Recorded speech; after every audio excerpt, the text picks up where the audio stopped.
Va bene, ti chiamo domani. Ciao. Ciao, ascolta, c'è da aggiustare il rubinetto del lavandino che perde un po'. Non l'ho capito perché che ci devo pensare io. Cioè io torno al lavoro, sono stanco e mi devi dare anche ste rogne. Tra l'altro il rubinetto del lavandino. E che sono idraulico io? Non ho capito. Ci sarebbe anche la lampadina del bagno. Ancora, la lampadina del bagno, gli metti un lumino, non lo so, attrezzi. Ma scusami, sono elettricista io, non l'ho capito. Martì, per favore, dai. Amore, scusami, mi sono accorto che il rubinetto adesso funziona e anche la lampadina del bagno, ma l'hai fatto tu? No, è stato il vicino. Martina, hai fatto entrare quel porco depravato sessuale in casa nostra? Sì. E ti ha riparato le cose lui? Sì. Martina, dimmi la verità, ti ha chiesto qualche cosa in cambio?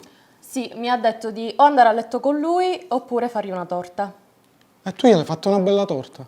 Io non sono una pasticcera. Ma magari un babà, un cannolo.